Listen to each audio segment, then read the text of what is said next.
हरे Krishna everyone. आज हम श्रीमद् भागवतम के पहले स्कंध के 14वें अध्याय भगवान श्री कृष्ण का अंतर्ध्यान होना इसको स्टार्ट करने जा रहे हैं। तो पिछले अध्याय में हम लोगों ने पढ़ा था कि कैसे धृतराष्ट्र ने विदुर जी का उपदेश सुनकर घर का त्याग कर दिया और वो कैसे उन्होंने मुक्ति की प्राप्ति की। अब इस अध्याय में हम जानेंगे कि भगवान कृष्ण धराधाम से दिव्य धाम को चले जाएंगे और युधिष्ठिर महाराज को पूरी पृथ्वी पर अशुभ लक्षण प्रकट होने शुरू हो जाएंगे, जिससे उनको आशंका हो जाएगी कि शायद भगवान श्री कृष्ण धराधाम पर नहीं रहे। तो स्टार्ट करते हैं हम। श्री अध्याय का नाम है भगवान श्री कृष्ण का अंतर्धान होना। श्री सूत गोस्वामी ने कहा, भगवान श्री कृष्ण तथा अन्य मित्रों को मिलने तथा भगवान से उनसे अगले कार्यकलापों के विषय में जानने के लिए अर्जुन द्वारिका गए। अब इसमें बताया गया है कि भगवान श्री कृष्ण को हस्तिनापुर से आए बहुत समय हो गया था, तो युधिष्ठिर महाराज ने अर्जुन को भेजा द्वारिका में कि जाओ और भगवान का कुशल क्षेम पूछ के आओ। अब महाभारत का युद्ध तो हो गया, धर्मी राजों का विनाश हो गया, असुरों का विनाश हो गया। अब भगवान की अगली योजना क्या है, उनका अगला कार्यकलाप क्या है, उन्होंने कौन सी गतिविधि को सोचा है, कौन सी एक्टिविटी को सोचा है, इसको पूछने के लिए, उनका कुशल क्षेम भी पूछने के लिए युधिष्ठिर महाराज ने अर्जुन को भेजा द्वारिका।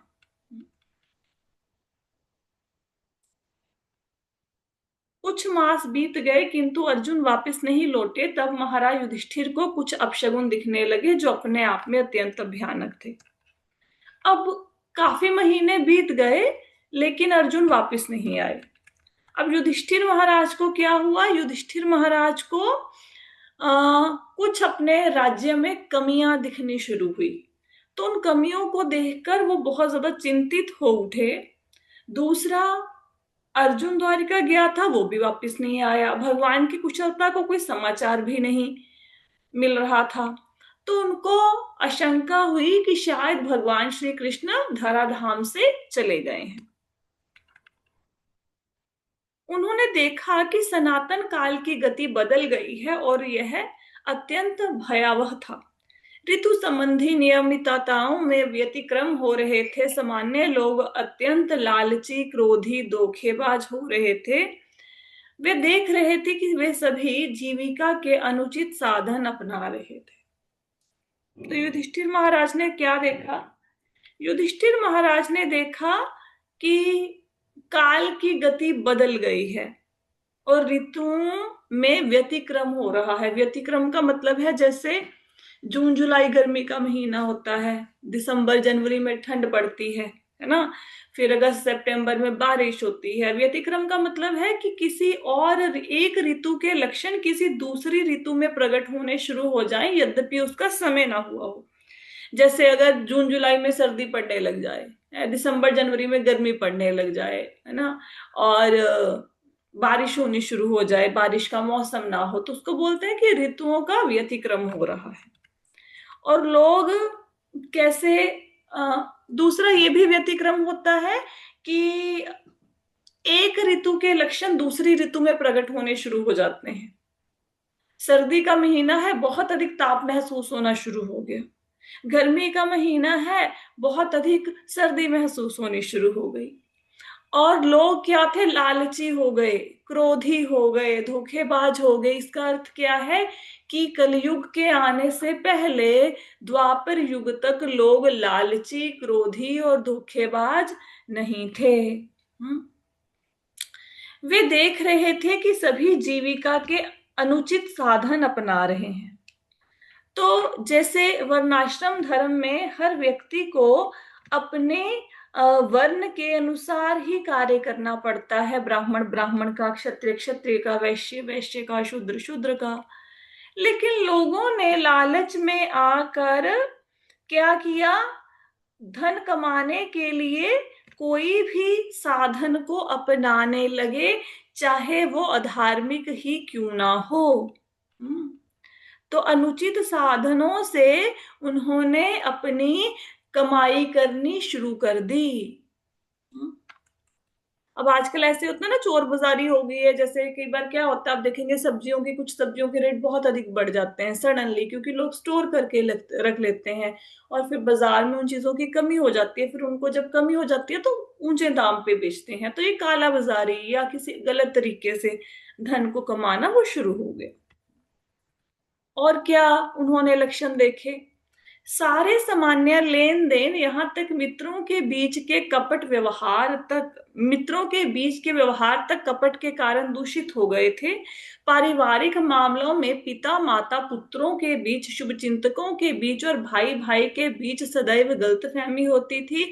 यहाँ तक कि पति पत्नी के बीच भी सदैव तनाव और झगड़ा होता था। अब आप देखेंगे, अगर द्वापर युग तक हम किसी रिश्ते की एग्जाम्पल लें, अब दोस्ती की एग्जाम्पल लीजिए। दोस्ती की एग्जाम्पल में क्या लेंगे? दुर्योधन और कर्ण की दोस्ती को लगाइए। हालांकि कर्ण अधार्मिक नहीं था, उसकी रगों में तो कुंती महारानी का खून दौड़ रहा था ना, और वो जानता भी था कि दुर्योधन जो कर रहा है वो गलत है। उसने कई बार दुर्योधन को बोला भी कि अगर तुम्हें पांडवों से जेलस होती है तो तुम्हें युद्ध करके उनका राज्य ले लेना चाहिए। लेकिन जो शकुनी था, दुर्योधन था, उन्होंने अधर्म का मार्ग अपना रखा था। फिर भी कर्ण ने दुर्योधन का साथ नहीं छोड़ा। उसको कुंती महारानी से मृत्यु से पहले ही पता चल गया था कि वो ज्येष्ठ पांडु पुत्र है। वो कुंती महारानी का बेटा है। लेकिन ये जानते हुए भी उसने अपने मित्र का साथ नहीं छोड़ा। तो मित्रता में कपटता नहीं होती थी। हम्म, फिर आप ले लो कृष्ण सुदामा की मित्रता ले लीजिए। कोई कपट नहीं है, कोई छल नहीं है, है ना? तो मित्रों के बीच का व्यवहार कपटी नहीं होता था। अच्छा, पारिवारिक मामलों में जैसे माता पिता पुत्रों के बीच में तनाव नहीं होता था, भाई भाई के बीच में। आप देखो, भाई भाई के बीच में दुर्योधन था, उसके 99 ब्रदर्स थे, 100 भाई थे ना मिला के। तो उनमें कभी कोई झगड़ा नहीं हुआ आपस में। पांडवों में भी कोई झगड़ा नहीं हुआ, किसी बात को लेके नहीं हुआ। जब द्रौपदी को अर्जुन स्वयंवर से जीत कर लेके आए और युधिष्ठिर महाराज ने कहा कि पांचों पांडवों की से शादी होगी, तो अर्जुन ने कोई विरोध नहीं किया, कोई झगड़ा नहीं होता था। हम्म? और अगर कोई गलतफहमी होती भी थी तो ऐसा लगता था जैसे अर्जुन ने एक बार युधिष्ठिर महाराज को कटु वचन बोले, तो फिर उसने उसको लगा कि मैंने अपने बड़े भाई के आगे कैसे बोल दिया ऐसा, मुझे तो तलवार से अपनी गर्दन काट लेनी चाहिए, है ना? आप चाहे द्वापर की एग्जाम्पल लीजिए, चाहे त्रेता युग की एग्जाम्पल लीजिए। राम लक्ष्मण भाई थे, कोई झगड़ा नहीं हुआ भरत शत्रुघ्न में कभी भी। तो भाई भाई के बीच में कपट नहीं होता था, कोई गलत फहमी नहीं होती थी। बड़े भाई ने जो बात कह दी वो सारे भाई मान लेते थे।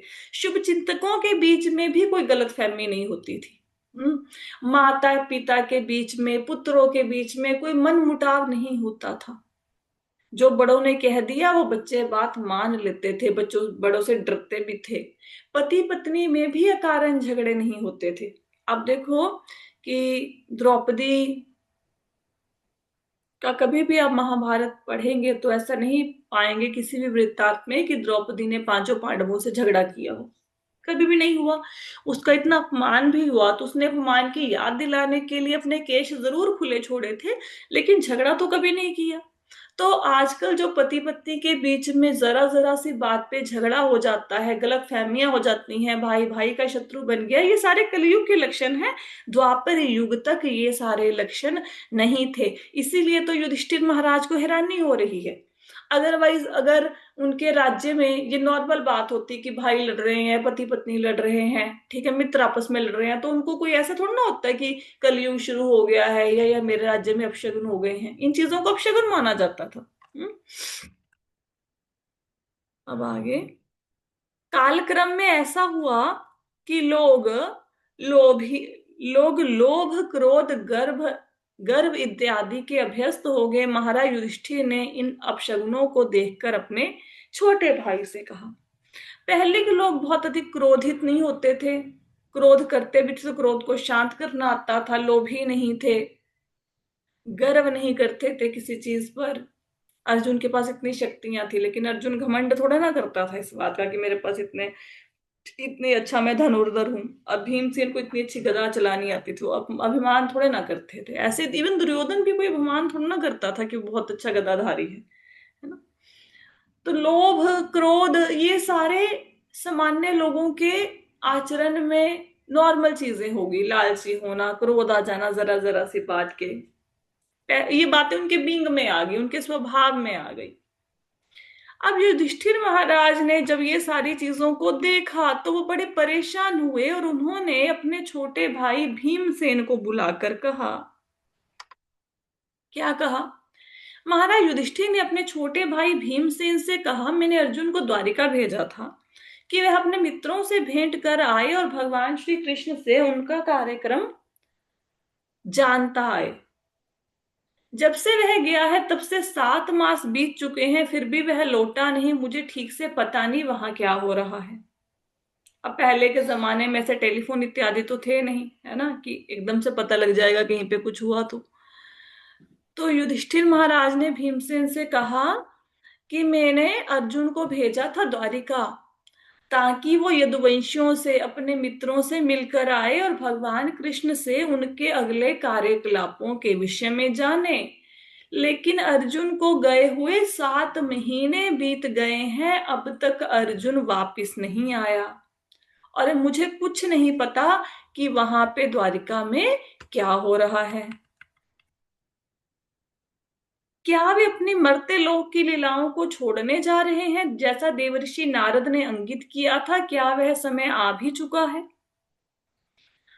आपने पिछले चैप्टर में क्या पढ़ा था? नारद मुनि जी क्या कहते हैं युधिष्ठिर महाराज को, कि भगवान कृष्ण धराधाम पर असुरों का विनाश करने के लिए प्रकट हुए थे, उन्होंने अपना कार्यभार पूरा कर दिया है। अब जो शेष रह गया है, शेष क्या रह गया है? यदुवंश का विनाश। यदुवंश की संख्या बहुत अधिक हो गई थी, कि जब तक वो कार्य पूरा नहीं कर लेते तब तक आप उनकी प्रतीक्षा करो। तो नारद मुनि ने बातों बातों में संकेत दिया दिया था कि भगवान कृष्ण के धराधाम से दिव्य धाम को जाने का समय आ गया है। अब युधिष्ठिर महाराज उसी बात को याद कर रहे हैं कि क्या भगवान कृष्ण मर्त्य लोक कहते हैं पृथ्वी को, कि वो क्या यहाँ से लीलाओं को छोड़ने जा रहे हैं? हुँ? अब पृथ्वी को मर्त्य लोक क्यों कहते हैं? ऐसा नहीं कि बाकी लोगों में लोगों की मृत्यु नहीं होती, स्वर्ग इत्यादि में जो गया परमानेंट रहेगा, या नीचे के लोगों में लोगों की मृत्यु नहीं होती। प्रॉब्लम यह है कि पृथ्वी पे मनुष्य की आयु बड़ी छोटी है। अब स्वर्ग के लोगों का जीवन इतना बड़ा है कि वो अमर जैसे लगते हैं, अमर है नहीं। यहाँ पे आयु छोटी है, तो इसलिए इसको मर्त्य लोक कहा जाता है। तो आगे कहते हैं, केवल उन्हीं से हमारा राजसी ऐश्वर्य, अच्छी पत्नियां, जीवन, संतान, प्रजा के ऊपर नियंत्रण, शत्रुओं पर विजय और उच्च लोकों में भावी निवास सब कुछ संभव हो सका। यह सब हम पर उनकी अहेतुकी कृपा के कारण है। क्या कह रहे हैं? कि सिर्फ भगवान कृष्ण की कृपा है कि हमें हस्तिनापुर का राज्य मिला। हमारी पत्नियां बहुत अच्छी हैं। पत्नियां वर्ड क्यों यूज किया? सिर्फ द्रौपदी एक पत्नी नहीं थी, युधिष्ठिर महाराज की भी बाकी शादियां हुई थी, बाकी लोगों की भी हुई थी। भीम की शादी हिडम्बा से हुई थी। अर्जुन की 4 पत्नियां थी। तो उनको अच्छी पत्नियां मिली, किसकी कृपा से? भगवान श्री कृष्ण की कृपा से। वो जीवित हैं, उनको जीवन दान देने वाले भगवान श्री कृष्ण। अन्यथा कितनी बार तो पांडवों को मारने का प्रयत्न किया गया। संतान अच्छी है और संतान है, अदरवाइज अगर भगवान श्री कृष्ण ने रक्षा ना करी होती परीक्षित महाराज की, तो कुरुवंश का तो विनाश ही हो गया था। प्रजा के ऊपर नियंत्रण, अब सारी की सारी चक्रवर्ती सम्राट थे राजा युधिष्ठिर, उनका पूरी प्रजा के ऊपर कंट्रोल था, और शत्रुओं पर उनकी विजय हुई। महाभारत के लोग युद्ध में वो विजयी हुए, और उच्च लोगों में भावी निवास सब कुछ संभव हो सका। और जैसे वो भगवान कृष्ण की भक्ति कर रहे थे, तो ये तो श्योर ही था कि वो मृत्यु के बाद उच्च लोकों के निवासी बनेंगे। ये सब कुछ किसकी कृपा से हो सका? भगवान की कृपा से। यह सब हम पर उनकी हेतु की कृपा के कारण है। बिना कारण के भगवान दया करते हैं। अब हम देखें तो हमारे जीवन में हमने कोई पुण्य नहीं किया कि हमारे जीवन में गीता भागवत आ जाए, हम इसको पढ़ें डेली। मतलब दुनिया में 0.00001% लोग भी नहीं है जो गीता भागवत पढ़ते हैं, भगवान का नाम लेते हैं। कलयुग का समय चल रहा है। आप उन चंद भाग्यशाली लोगों में से एक हो जो गीता भागवत पढ़ रहे हो और आपको समझ भी आ रहा है, सबसे बड़ी बात है। अदरवाइज कोई पढ़ने में बैठ जाए, उसको समझ नहीं आता, या फिर वो बातों के गलत अर्थ निकालता है। आप सही माध्यम से सुन रहे हैं, श्रील प्रभुपाद जी के ग्रंथों को सुन रहे हैं, जो कि गुरु परंपरा में आए हैं, जिसमें यथारूप में बातों को प्रस्तुत किया गया है। बहुत भाग्यशाली हैं। तो हम लोगों ने ऐसा कौन सा पुण्य किया कि हमारे जीवन में ये सब कुछ आया? कोई पुण्य नजर तो आ नहीं रहा होगा, पूरी जिंदगी का पाप ही नजर आ रहे होंगे, क्योंकि भगवान की हमारे ऊपर अहेतुकी कृपा है। तो यहाँ पे श्लोक से देखना चाहिए। अभी मेरे को आज सुबह मैसेज आया कि किसी माता जी ने पूछा कि उनके पति का स्वास्थ्य ठीक नहीं है और इनकम का भी कुछ प्रॉब्लम चल रहा है, फाइनेंशियल इशू। तो पंडित को कुंडली दिखाई तो वो कहता पूजा पाठ बंद कर दो। तो क्या करना चाहिए? तो देखो, अब अगर ये बात को हम सोचें, अपने जीवन में लागू करें, बहुत सारे मेरे पास ऐसे एग्जाम्पल डेली आती रहती हैं। पंडित ने कहा हुआ है जब भी ये पाठ करेंगे तो इनका विनाश ही होगा, इनका पूजा पाठ बंद कर देना चाहिए। या फिर एक व्यक्ति और मिले, वो कुंडली दिखा के आए, वो पंडित जी कहते कहते तुम सिर्फ मगर ये चिकन इत्यादि का, मीट इत्यादि बेचने का काम करोगे तभी तुम्हारी तरक्की होगी। जब पंडितों के मुख से ऐसी बातें सुनते हैं तो सच में लगता है कि कलयुग ही आ गया, कि ब्राह्मण जो संस्कृति है वो लोगों को पशुवध के लिए प्रेरित कर रही है। और ब्राह्मण संस्कृति लोगों को, ब्राह्मण है ही नहीं ना, ब्राह्मण हो तो ऐसा क्यों कहें। और मतलब जो कपटी हैं, धूर्त हैं, वो कैसे जनता को जन कल्याण के मार्गों से भटकाते हैं, मतलब भगवान की भक्ति को रोकने के लिए कैसे मन में डर उत्पन्न कर रहे हैं। अब अगर आप देखोगे तो अगर ये पांडव कह देते कि भगवान कृष्ण के हमारे हमें तो डेली दर्शन होते हैं, हमारे घर पे आते हैं, हमारी पत्नी का भरी सभा में चीरहरण हो गया, हमें राज्य से निकाल दिया, है ना, तो हम क्या करें, हम क्यों करें उनकी भक्ति? ये तो ऐसे विपत्तियों से डरकर जो व्यक्ति भक्ति करना बंद कर दे, वो कैसा भक्त है? ये कैसी भक्ति हो रही है? ये तो वो भक्ति हो गई कि जब तक जीवन में सब कुछ ठीक चला तो कृष्ण भगवान है, अब जीवन में कुछ मुसीबतें आई तो कृष्ण जी भगवान नहीं है, अब गणेश जी भगवान हो गए, क्योंकि उनकी पूजा करने से हमें थोड़ा ठीक लगता है, हमारे घर में समृद्धि आती है। हाँ, अगर कोई स्त्री किसी पति से शादी करे और खुदा ना खास्ता पति को कुछ प्रॉब्लम हो जाए, कोई बीमारी हो जाए, कोई एक्सीडेंट में कोई बॉडी पार्ट कट जाए, तो पत्नी बोले अब तू तो मेरे काम का नहीं, मैं पति चेंज कर दूंगी। ऐसा होता है? तो पति तो एक ही होता है। अच्छा, बच्चे अगर संतान हमारी कपूत निकल आए तो संतान का त्याग कर देंगे? फिर भी तो उसका पालन पोषण करते हो ना। तो जब हम रिश्तों को नहीं छोड़ते विपत्तियां आने पे, तो विपत्तियां आने पे भगवान को क्यों छोड़ते हो? दूसरा कुंडली दिखाने जाते क्यों हो? जिसको कुंडली दिखाने जा रहे हो उसको अपने खुद के भविष्य का नहीं पता। हम लोग जाते थे, जब बंदा मुसीबत में होता है ना, सब कुछ करता है। हम भी एक बार अपने बेटे को लेकर बहुत परेशान थे, कुछ इशू थे, हेल्थ इश्यूज, तो पंडित जी के पास गए। पंडित बड़ा महंगा है भाई, कितने लेता है? 5 मिनट के 11,000 रुपया। चलो, दुखी व्यक्ति करेगा सब कुछ, गए वहां पे, इतना लंबा सफर करके 10 घंटे का, 5 मिनट से ज्यादा उस व्यक्ति ने हमें दिए नहीं। ये करो वो करो, 36 उपाय गिना दिए, चलो जी ठीक है। उस पंडित की जो, जिसको हम दिखा के आए थे, नाम तो हम क्या लें, बड़ा फेमस है, टीवी पे भी आता है, कुछ लोगों की श्रद्धा भी होगी, श्रद्धा ही डगमगा जाएगी। उस पंडित की खुद की बेटी भाग गई 2 दिन के पश्चात। अब जो दूसरों के भाग्य को देख रहा है उसको ये नजर नहीं आया कि मेरी बेटी भागने वाली है, उसका भाग्य भी देख लेता, है ना। तो ऐसे पंडितों के कहने से कुछ नहीं होगा। देखो, अगर भगवान ने किसी के जीवन में कोई मुसीबत लेके आनी है तो कोई व्यक्ति उसको रोक नहीं सकता, कोई समाधान आप करा लो, कुछ नहीं होगा। और अगर किसी के जीवन में भगवान ने कोई लाभ देना है तो लाभ देने से भी कोई रोक नहीं सकता, ये तो प्रभु इच्छा है। पता नहीं क्यों इतनी जल्दी हम लोग विचलित हो जाते हैं परिस्थितियों से। हाँ, मुझे नहीं समझ आता क्यों हम लोग धैर्य धारण नहीं करते, है ना। अभी देखो, अगर मैं आप अभी मेरे जीवन में अगर आपको मैं प्रॉब्लम्स बताऊंगी, आप बोलोगे कि मेरे को तो रोज ही पंडितों के पास झोला उठा के चले जाना चाहिए। अभी भी जिस दिन मैंने पीछे क्लास नहीं ली, एक दिन मैंने बोला था कि आई एम बिजी, उस दिन ये पूरा बाजू जल गया मेरा, सब्जी गिर गई। अभी भी देखोगे पूरी बाजू अभी भी जली हुई है। ठीक है, कितने दिन हो गए हैं, दर्द भी हो रहा है।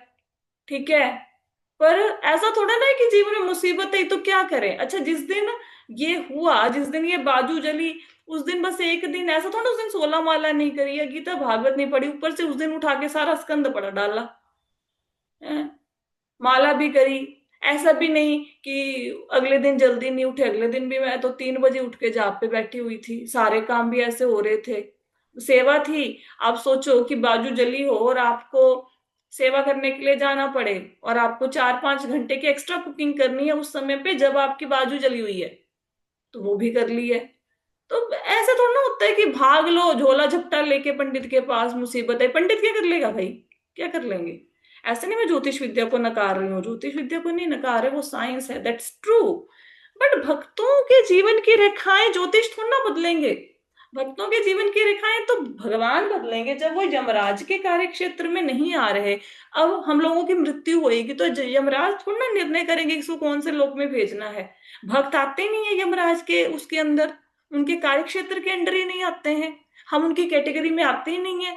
अब जैसे आपको कोई प्रॉब्लम हुई, कोई घटना घटी बीआरएस नगर में लुधियाना में, अब बोलो जाके डुगरी के थाने में उसकी कंप्लेंट करेंगे, नहीं कर सकते। क्यों नहीं कर सकते? क्योंकि वो एरिया बीआरएस नगर का डुगरी के अंदर आता नहीं है, वो उनकी पहुंच से बाहर है।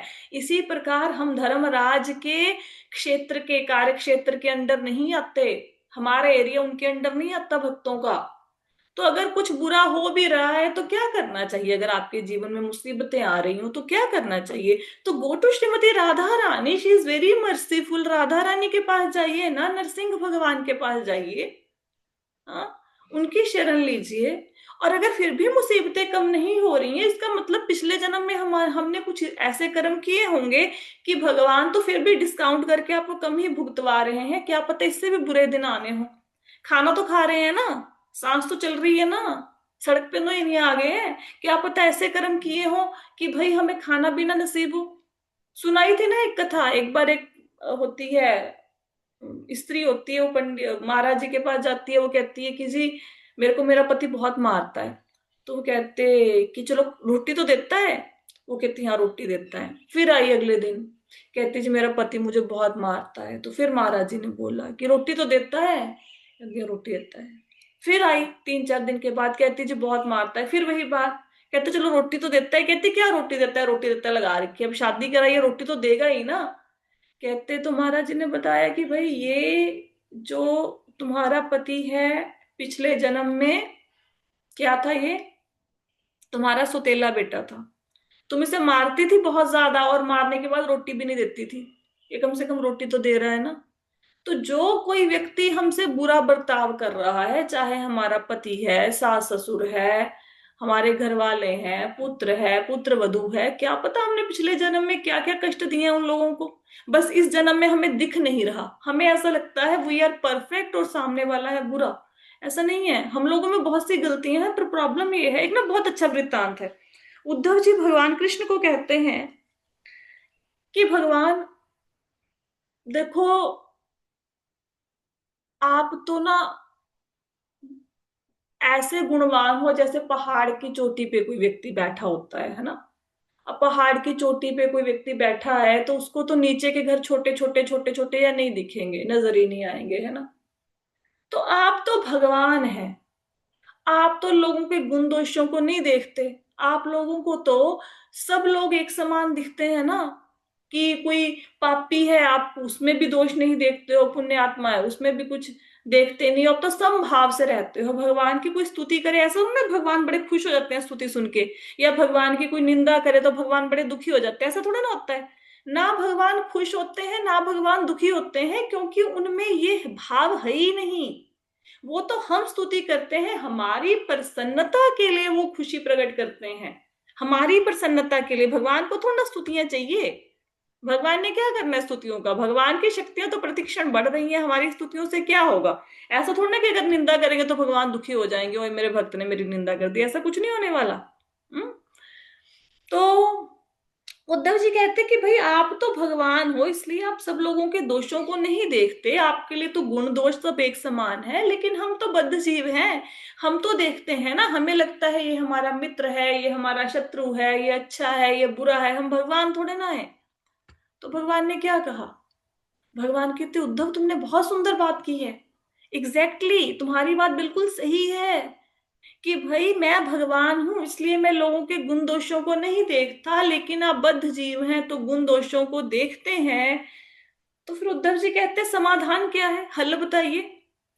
भगवान कहते गुण दोषों को देखो, कोई दिक्कत नहीं है, देखो, लेकिन क्या करो?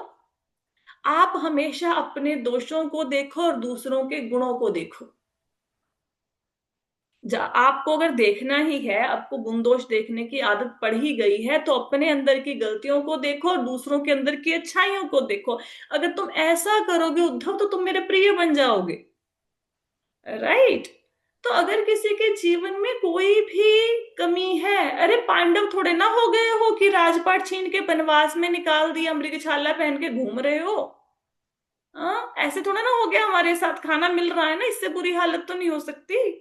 लाक्षागृह में भी नहीं बैठे हैं कि ऐसे षड्यंत्र रचाए जा रहे कि घर में आग लगा देंगे। ठीक है?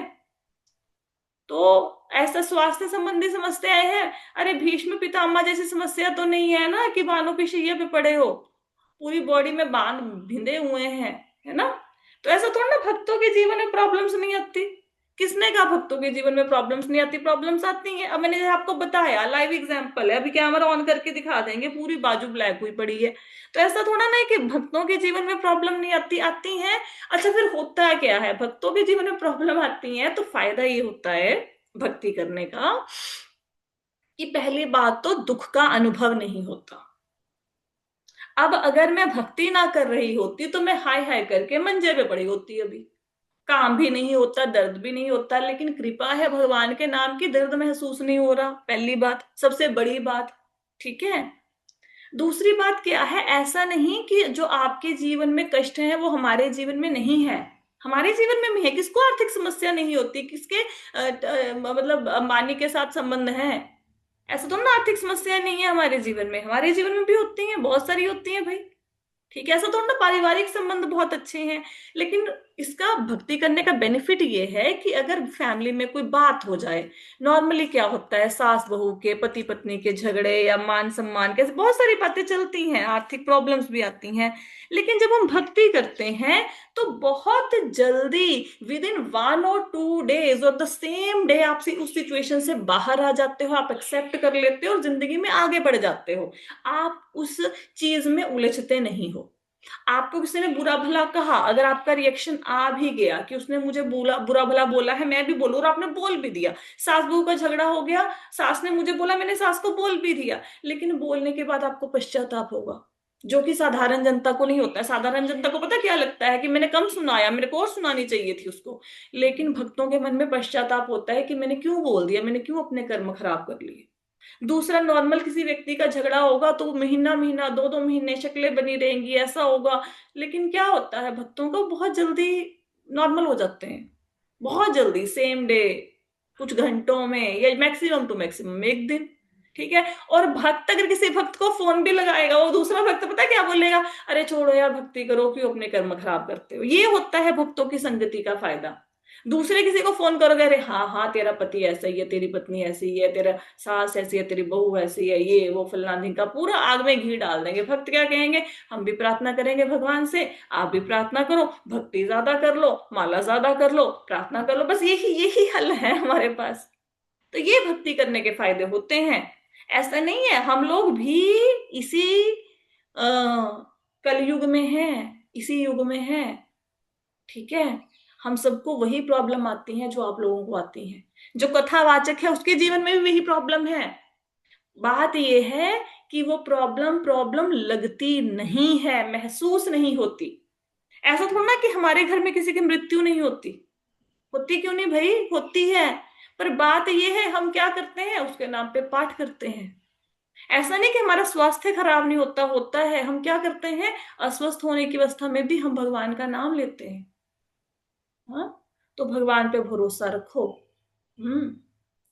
पति एक ही होता है, पति नहीं बदले जाते बार बार। तो इसी प्रकार भगवान से शादी की है तो भरोसा रखो, कोई बात नहीं।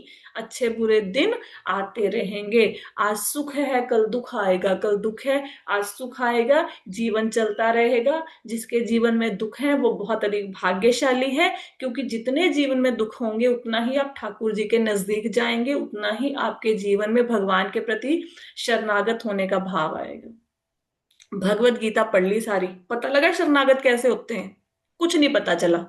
पढ़ने पुढ़ने के बाद भी अब अगर मैं किसी को पूछूं कि बताओ भगवान के शरणागत कैसे कि हुआ जाता है, किसी को आंसर नहीं सूझेगा, सब चुप हो जाएंगे। शरणागत कैसे होना है भाई, किसी को नहीं पता। शरणागत कैसे होना है तब पता चलेगा जब हस्बैंड वाइफ का क्लेश हो गया और पति ने पूछा नहीं, जब सास बहू का झगड़ा हो गया और किसी ने पूछा नहीं, घर में एक कोने में पड़े हुए हो, फिर ठाकुर की जी की याद आएगी। फिर पता क्या लगेगा, सारे रिश्ते नाते झूठे हैं, उस दिन पता लगेगा शरणागत होना क्या होता है।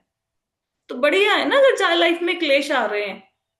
हमारे किसी भक्त हैं यहाँ पे, मैंने बताया था ना कि माता जी, उनके हस्बैंड का वो हो गया, एक्सीडेंट हो गया। तो मुझे ना बड़ी जेलसी होगी, सच में बता रहे हैं। मैं सोचा, मैंने कहा कितनी कृपा है भगवान की, सारे जन्मों के कष्ट इस जन्म में काट दिए, किसी जन्म में धाम में लेके जाएंगे। हमारे जीवन में कष्ट ही नहीं आ रहा, देखो भगवान को याद ही नहीं आ रही, अब इस जन्म के अगले जन्म में भुगतेंगे, बताइए, कोई मुसीबत ही नहीं आ रही है। लिटरली। ऐसे अभी प्रॉब्लम आई, थोड़ा सा बाजू बाजू जली तो बड़ा तसल्ली हो रही है, बड़ा बड़ा ही आनंद आ रहा है। कितने आनंद की बात है, भगवान ने कितना कम करके, पता नहीं कितना बड़ा कष्ट आना था, क्या हल्का सारा पूरी बॉडी जल जाती भैया, फिर क्या करते हैं आप, है ना? तो कितनी भगवान की अनुकंपा है। मेरे को तो खुशी बड़ी होती है कोई जीवन में कष्ट आ जाए, पता नहीं आप लोगों को दुख दुख क्यों लगता है। आनंद ही बड़ा आता है। ऐसा लगता है कि ठीक है, कट गया कट गया, अब जरूर धाम में पहुंचेंगे, कट रहे हैं धीरे धीरे, पाप कट रहे हैं। है ना, खुशी होनी चाहिए। है ना? तो ऐसे मुसीबतों को मुसीबतें नहीं मानते होते। जब आपको जो बंदा कथा सुना रहा है वो मुसीबत को मुसीबत नहीं मान रहा, इतनी मुसीबतों के होते हुए भी, तो आप क्यों मानते हो? ठीक है। आई होप सो कि सब धैर्य धारण करोगे, करते रहो भक्ति करते रहो। ठीक है। देखो, भाई की मेरे शादी थी, उस दिन भी माला हुई, बिल्कुल समय पे होगी। भाई की मृत्यु होगी, उस दिन भी माला हुई और बिल्कुल समय पे होगी। जो कुछ मर्जी हो जाए। मैं बीमार होती हूँ तब भी माला समय पे हो जाती है, मैं ठीक होती हूँ तब भी समय पे हो जाती है। कोई फर्क नहीं पड़ता जीवन में क्या प्रतिकूलताएं हैं। शरीर चल रहा है नहीं चल रहा, बुखार है चला नहीं जा रहा, खाया पिया नहीं जा रहा, ढेले का फर्क नहीं पड़ता। बस माला होनी चाहिए टाइम पे। That's it. वही जीवन का एक लक्ष्य है, भक्ति नहीं रुकनी चाहिए। बाकी शारीरिक अवस्थाएं चलती रहेंगी, किसके जीवन में सुख होता है? अगर सुख होता तो संसार को दुखालय हम क्यों कहते? है ना? तो इसके साथ ही आज की कथा को तो हम यहीं पे विश्राम देंगे। कुछ बातें आपके जीवन से रिलेटेड आज हम लोगों ने चर्चा करी। ये बातों की चर्चा इसलिए हम करते हैं ताकि आप थोड़ा मोटिवेटेड रहो। हाय हाय करके भक्ति करना ना छोड़ दे पंडितों के पीछे लग के। ठीक है। तो इसलिए ये बातें बताई। तो आज की कथा को यहीं पे विश्राम देंगे। किसी को कोई प्रश्न है? नहीं है? ठीक है जी। श्रीमद् भागवतम की जय, श्रील प्रभुपाद की जय, हरे कृष्ण।